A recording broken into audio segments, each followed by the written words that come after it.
திருப்பூரில் 18 ஆண்டு காலமாக ஒரு உயர்மட்ட பாலத்தின் கட்டுமான பணிகள் நடைபெற்று வருவதால் மக்கள் கடும் சிரமமடைந்துள்ளனர்.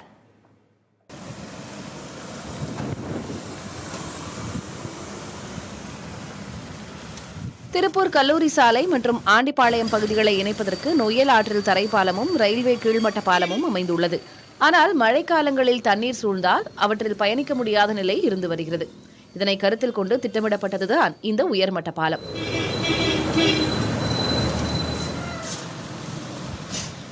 2006ஆம் ஆண்டு 6.5 கோடி ரூபாய் மதிப்பீட்டில் இந்த பாலத்தின் பணிகள் தொடங்கியதுமே முட்டுக்கட்டையாக வந்து நின்றது பாலத்திற்கு நிலம் கையகப்படுத்துவதை எதிர்த்து குடியிருப்பு வாசிகள் தொடர்ந்த வழக்குகள்.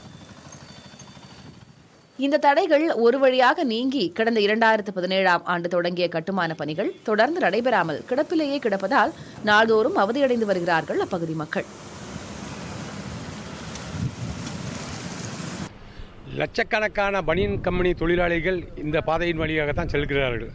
ஆர்டிஓ அலுவலகம், காவல் நிலையம், பிரபல அரசு நிறுவனங்கள்லாம் இங்கே இருக்குது. பகாசோர கம்பெனிகள் இங்கே இருக்குது. போக்குவரத்து இது வந்து பிரதான சாலையாக போயிட்டு இருக்குது.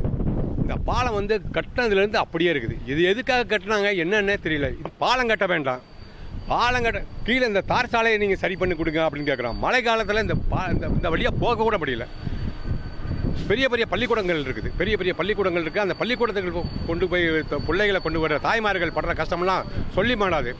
பல போராட்டங்கள் முன்னெடுக்கப்பட்டதை தொடர்ந்து பால பணிகள் 15 மாதங்களில் நிறைவு செய்யப்படும் என நெடுஞ்சாலைத்துறை அதிகாரிகள் உறுதியளித்ததாகவும், ஆனால் தற்போது வரை பணிகள் துவங்கவில்லை எனவும் பொதுமக்கள் வேதனை தெரிவிக்கிறார்கள். காரணம் என்ன சொல்றாங்கன்னாக்கா, நீங்க வந்து பைப் லைன் தோன்றாங்க, எல்என்டி காரங்களை வந்து அவங்க வேலையை முடிக்கணும், இபி காரங்க வந்து இந்த லைனை வந்து மாற்றி வைக்கணும், இப்படி ஒருத்தர் மேலே ஒருத்தர் வந்து சாக்கு சொல்லிட்டு இருக்காங்க. நாங்கள் தொடர்ச்சியாக நாங்கள் வந்து நெடுஞ்சாலைத்துறைக்கு நாங்கள் வந்து மனு கொடுத்துருக்கோம். மனு வந்து கிட்டத்தட்ட ஒரு 4 மாதமாக வந்து 4 தடவை வந்து மாதம் மனு கொடுக்குறோம். அந்த கீழே இருக்க மனு வாங்கி வச்சுக்கிறாங்க, எந்த ஒரு நடவடிக்கை எடுக்கிறது இல்லை. இதுகுறித்து நெடுஞ்சாலைத்துறை அதிகாரிகளிடம் கேட்டபோது, பட்ஜெட்டுக்குள் பணி மேற்கொள்ளும் ஒப்பந்ததாரர்களை தேர்ந்தெடுத்து பாலப்பணிகளை தொடங்க உள்ளோம் என்கிறார்கள். பாலப்பணிகள் காரணமாக சரியான சாலை கூட இல்லாமல் அவதியுறும் பொதுமக்களுக்கு பணிகள் விரைவில் முடிவடைய வேண்டும் என்பதே ஒரே எதிர்பார்ப்பாக உள்ளது. புதிய தலைமுறைக்காக ஒளிப்பதிவாளர் ஹலீல் ராஜாவுடன் திருப்பூரிலிருந்து செய்தியாளர் சுரேஷ்குமார்.